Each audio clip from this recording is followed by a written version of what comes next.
SRO Magazine, your number one source for music and entertainment news and interviews. SRO. Hi, this is Alicia Williams speaking for SRO Mag Inc. and I'm talking with Mike Froedge. How are you? I'm great. I'm here to interview you. So tell me a little bit about yourself. Like, where are you from? I live in Atlanta, Georgia. Actually grew up in Kentucky, middle of nowhere, a little armpit town. Lived in Florida for a long time, but I've been in Atlanta since '95. Well, this has been where I keep my stuff and my dog, anyway. Oh. I've probably spent more than a year living out of a suitcase than at home. Oh, I guarantee it. What kind of dog do you have? Basket hound. Oh, those are so cute. My grumpy old man.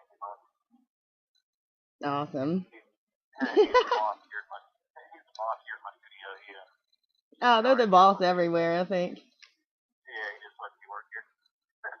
That's cool. How's the studio going? Awesome. Kicking ass. Where I am right now, actually. Doing a little fixing today, and now taking a break to talk to you. Well, I appreciate it very much. So you play for Dreaded Marco? Yeah, that's my band from here in Atlanta, the Dreaded Marco. We've had it for a few years now. We've got our first release was an EP, and then we did a full-length album, and then another EP, and now we're actually getting close to finishing up our second full-length album. It's going to come out by the end of summer, probably. Oh, that's great. Yeah. And you won an award for Atlanta's favorite metal extreme band, right? No, that band is not. We were nominated, well, this year and last year, we were nominated for Best Rock Band in the Georgia Music Awards. Oh, okay. That was Double Drive, right? Oh, yeah, that was way back.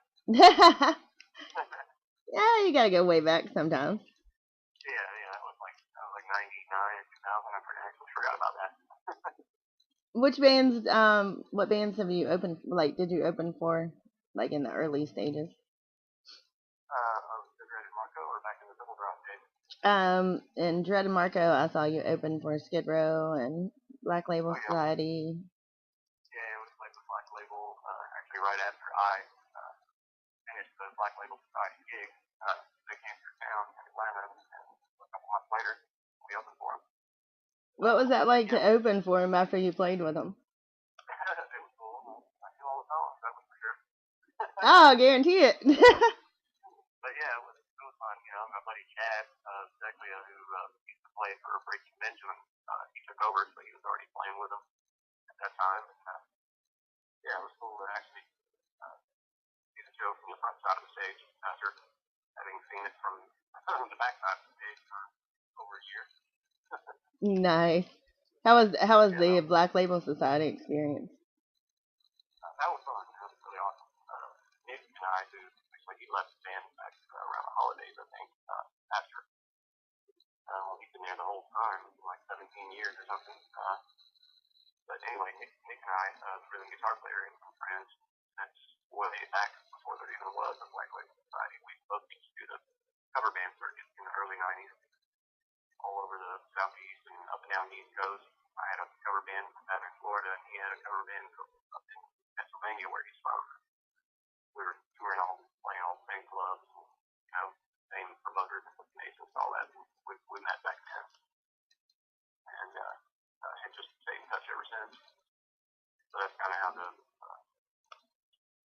first the Speedex side project, and then me doing the Black Label Society gig. That's kind of how that came about.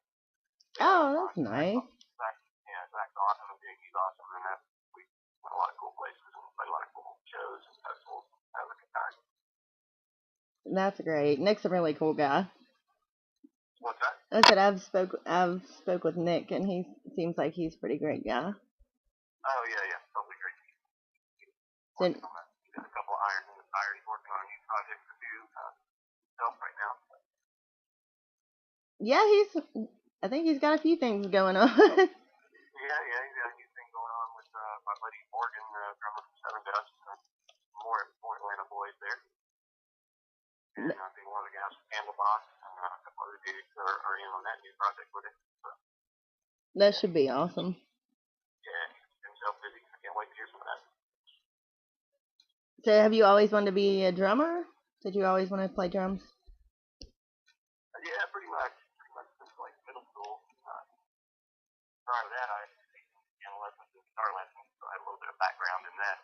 You know, as much as you can as a elementary school student, I guess.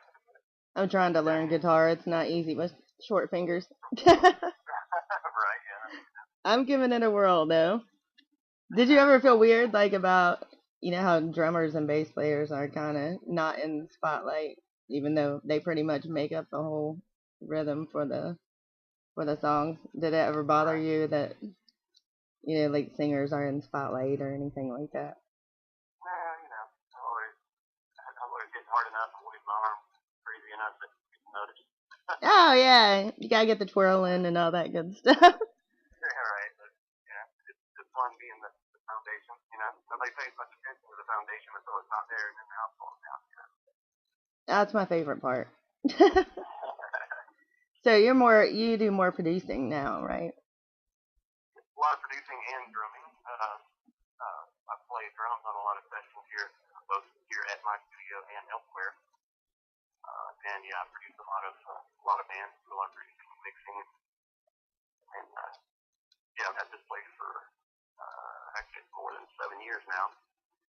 So I've been running this spot. So I was doing that actually even in between Black Label tours and stuff. Because I'd opened this place before I did the Black Label Society gig. Oh, wow. And obviously it provides a very convenient and free place for my own band to record. So that's Open Sky Studio? Open Sky Studio, yeah. Nice. Yeah. How'd it feel to win an award for Producer of the Year? Yeah, that was 2 years ago. I won Georgia Music Awards Producer of the Year. Last year I was nominated, but my good friend John Briglovich won it last year. And actually this year I was nominated again. The award ceremony is not this weekend, but next weekend, I believe. I'm nominated, and and my band is nominated in the rock category again, and then I've got like half a dozen other clients from my studio and production work that are nominated in a variety of categories.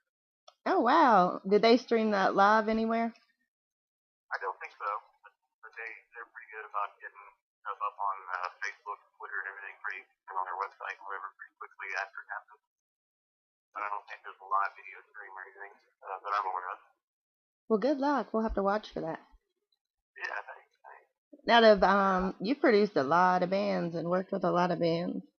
I read that, like, I Empire and Evanescence, the Beastie Boys. Yeah, I didn't produce Evanescence, but I've done quite a few projects with Troy, who is one of the guitarists in Evanescence.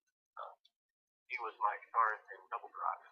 And since those days, he went on to play with Dark New Day, and then actually he played with Evanescence, and he left and played with Cedar for a while, and now he's back to Evanescence, which is a long story that I want to tell you talk to him someday.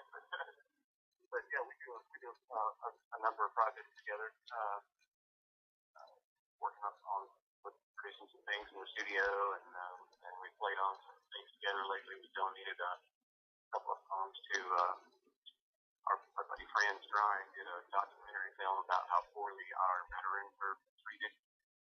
Oh, really? In the U.S., and this whole post-traumatic stress disorder, and how many of them end up, homeless or on drugs or killing themselves or all the above. It's all the problems with, our very poor system of caring for our veterans. And somebody did a documentary about that, and Troy and I donated a couple songs for that. Oh, nice. Is that released? Yeah, it's been out for a little while. Called Battlefield of the Mind. You can find it on YouTube or? Yeah, it's online. iTunes. Yeah, and so there's a movie and then there's a separate soundtrack available, soundtrack CD. And money, if you buy it, the money goes to, I believe it's Wounded Warriors or some other related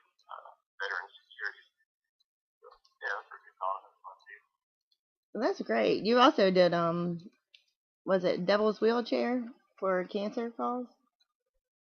Yeah, yeah, yeah. That was a little over a year ago, year and a half ago, or something. At the local fundraiser they do every year, get a bunch of Georgia area drummers, both known and unknown, and just kind of have like a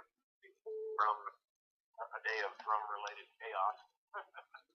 And they do it at a high school up in the north part of town, and they do it in their auditorium and sell tickets. And it's a pretty good time and raises money for cancer research. It's a lot of fun. I think somewhere on YouTube there's a video of me with a bunch of kids standing around my drum kit helping me out. It's funny. Brought some volunteers up to help me out. Oh, well, that's great. Yeah. What do you think is most important when you produce music? I'm sorry. I said, what do you think is most important when you're producing music? Just an unbiased pair of ears to help make any given song be the best it can be, you know? Oh, yeah. You want to get a convincing and emotional, passionate performance out of the singer. You know, that tends to be kind of the highest priority. You know, and then of course good performances out of everybody and good sounds, and you help out with arrangements and additional parts, secondary parts, whatever. Kind of when you're the one writing the songs, you're the one playing the songs or whatever, it can kind of be hard to separate yourself from it and listen objectively. So a good producer can do that and help you kind of trim the fat and make changes that you may not have thought of when you're in the moment, working on the song yourself. Right. Yeah.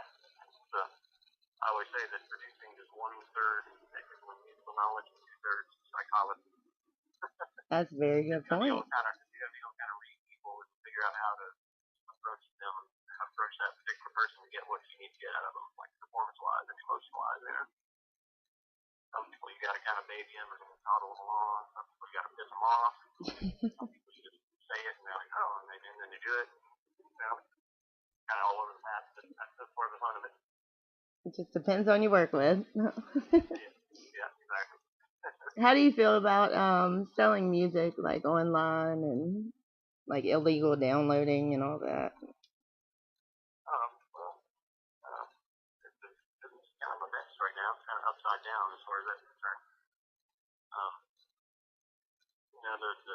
Where the ball was really dropped was back when the record labels were fighting so hard against Napster, that whole phenomenon.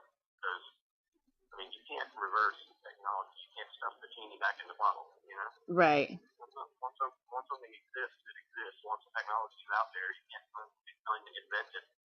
So they were stupid to fight it, and they're filing lawsuits against their customers, against like kids with music collections on their damn computers. So I remember thinking, seriously, suing your customers? What kind of business model is that? Right. Find a way to profit from it, and so they just fucked around and sued everybody and bitched and moaned and whined, and then here comes Steve Jobs with Apple and he starts iTunes, 99 cents a song, bam. He found a way to make money from it where, all the morons at the record labels could not. So, kudos to him. But now there's another wrench kind of thrown in the works now with all the streaming stuff, Spotify and Pandora and all that. And, there's two sides to that coin too. I love the access. I love that you can just pretty much go to one of those streaming services and basically the entire recorded history of music is there at your fingertips. Oh yeah. At any time, but like the per stream royalty rate for the artist is just laughably tiny. Oh, I guarantee it. You can have hundreds of thousands or billions of streams, and if you ever get a check in the mail, it won't be for much. Oh yeah. You're not going to be putting a down payment on your house or anything, no matter how many billions of streams you get. That's sad. Back in the day, like billions spent on the radio, on traditional FM radio, would have translated into a reasonable amount of money. Right. The only thing I like about it is that they introduce you to bands that you may have never heard of, or and you can kind of go check that out. But yeah, it opens up access to everybody. That's for sure. Like that's another one of my favorite little things is that the great thing about technology is that anybody can make a record and put it out there. The bad thing about technology is that anybody can make a record and put it out there. exactly. I love that everybody has access, but that doesn't mean that they should exactly. put records out and that they're qualified. You know, so it kind of saturates the market with just so much shit that who has time to go through it all and find the golden nugget, you know? Right. So yeah, I'm on the fence on that one too. I miss like the little hometown record stores where you can go in and buy your CDs or. Yeah. I think that's a big part of the whole experience that's missing now. There's a whole generation that just will never experience that. I remember like as a kid when I was a kid, man, it was you know if it was a few weeks before the new Van Halen record was going to come out or Led Zeppelin or you know whatever the hell it was at the time, I just remember jumping at the pit and I get on my bike or later on in my car or whatever and haul ass to the record store the morning of the release date, you know. Oh yeah. And try to beat all my buddies to the record store and be the first one to buy it. And I'd turn home and rip the plastic off of it, open it up, and I'd read every last word of the liner notes. Exactly. You can read the little book and. Reading the whole thing, and I'm lying on the floor in my bedroom listening to it with my stereo cranked all the way up. That was part of the magic of it, you know, that's just gone. It definitely is. That was the fun part, just the anticipation and the actually going to get it and holding it in your hand. And I think that's a big part of why people don't perceive music as having as much value anymore. No, they definitely don't. It seems so fleeting and so disposable. It's like it's just nothing but when it's online. When it's just a MP3 or a stream or whatever, you know. Do you think that'll eventually take the place of vinyl and CDs and things like that? Well, hasn't it already? I mean, it pretty much has, but at least there are some record stores. They might be corporate, but at least there are some. Right. I mean, you look at record sales. You know, you look at physical sales now compared to what they were 10 years ago. It's just, you know, there's no comparison.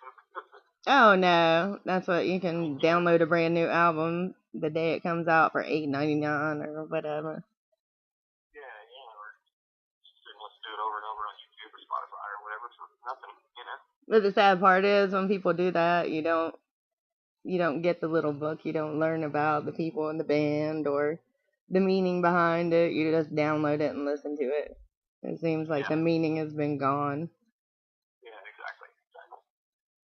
But I don't know, maybe it'll turn around. Maybe people will finally figure out that, hey, you know, I need to quit bitching about how there's no good music out there nowadays because I'm getting what I'm paying for, you know? Pretty much, yep. Like anything else, you need to get what you pay for. Get it for free. You can't really whine about the quality of it or the lack thereof, you know? Exactly. And pushing a button's not as exciting as actually the whole process of going. Yeah, I mean, if talented artists are going to continue to be able to dedicate time and resources to making great music and putting it out there, then they're asking the way for them to make a living at it. Right. Everybody doesn't need to be rich and, you know, have their own episode on MTV Cribs or whatever the hell they're calling that now. But who knows? It's not music, I know that. Right, but you know, you got to be able to. You got to be self-sustaining at least. You got to be able to break even if you want artists to be able to dedicate the kind of time and effort that it requires to produce. You know, nobody just wakes up and ships a great song in the morning. It's right. Work and effort and time and blood, sweat, and tears involved. You know, and there's just got to be a way for artists to make a living at it. So hopefully the business model will right itself sooner or later somehow. I hope so. I don't pretend to have the answers, but I know something's got to give. It will eventually. Yeah. So, what's your motto or your advice that you live by? Like, what's one thing that you always keep in mind that keeps you on track? I don't know. That's a tough one. Well, if you had advice to give someone else, what would you tell them? Like when it comes to the I music guess world. don't let anybody talk you out of your dreams. Like following your passion. You know, I mean, nothing in life is for sure. So everything's gamble. So you might as well be gambling on something that you love, something you enjoy doing. Yeah, you can go get a corporate job. You can work your way up the ladder. You make good money, and then all of a sudden they get bought out, and the CEO and your position's eliminated, and holy shit, you're right back where you started. And you're waking up every day like, oh, I have to go do this. Yeah, you did all that half stuff for nothing. Spend all that time doing that, and you could have been instead doing something you enjoy and doing something where you're the boss, where you're in charge, and you're not going to fire yourself. So That's true. just whatever it is, music, art, photography, cooking, just follow your passion, whatever it is. Find a way to do it. Find a way to make a living out of it. Makes sense. Like, enjoy it while it's still here. Yeah, exactly. If you could pick one song to describe your life right now, what would it be? Song. Like a soundtrack to your life. Like, what would the main song be? I got some good questions. They make my brain hurt. I'm sorry.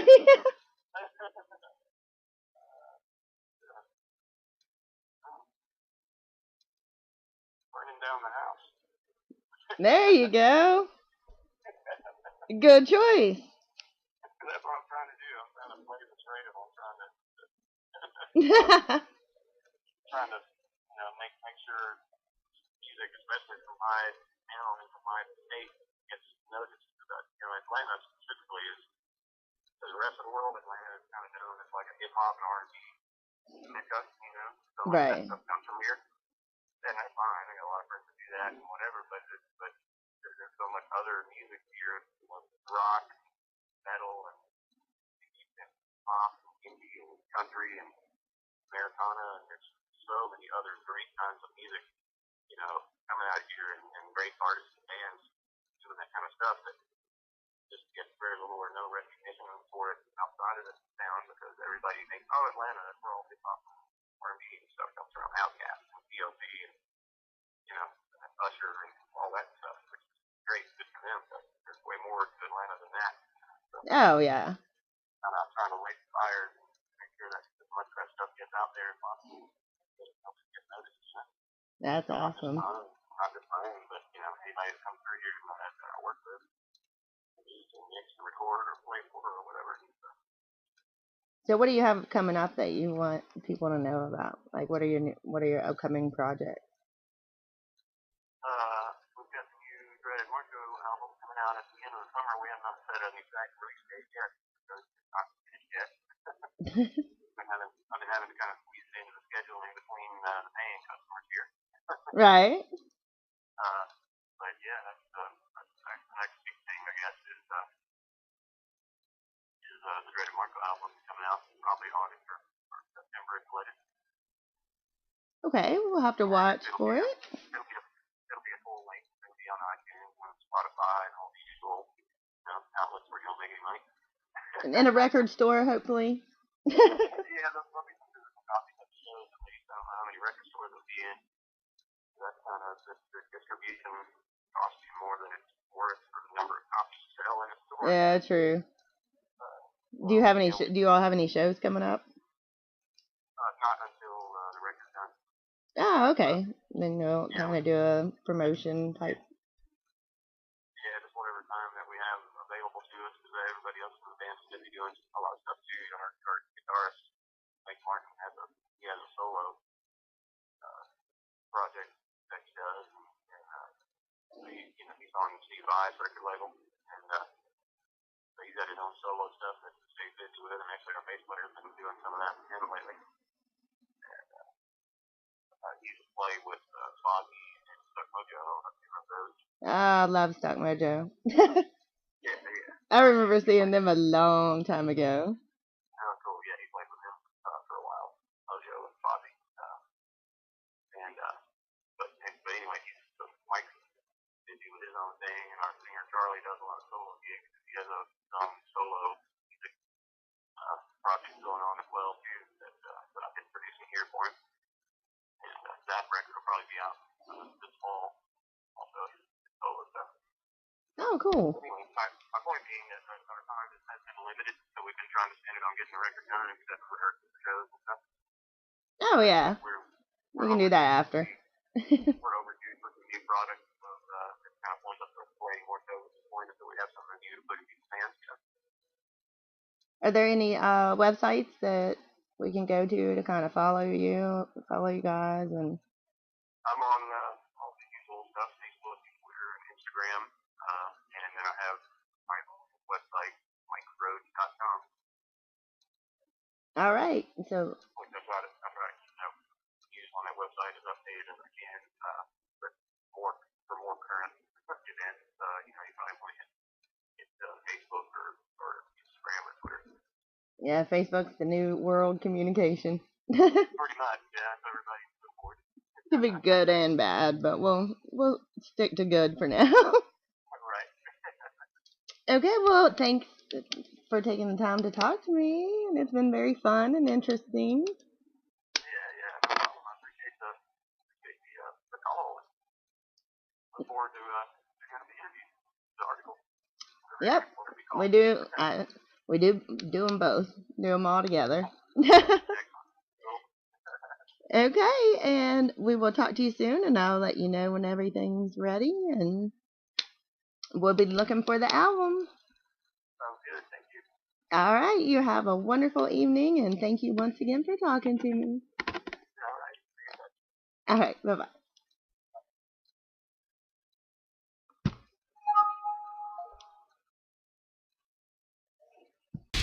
For all your Rock on the Range, music, and entertainment news, you know where to go. Go to SRO. That's SROMagInc.com. SRO Magazine, sponsored by Kick-Ass Kate. PhDRadio.com. Roberts Guitar. And TLMusicGroup.com. Audio and video editing by Carson Drive Studio.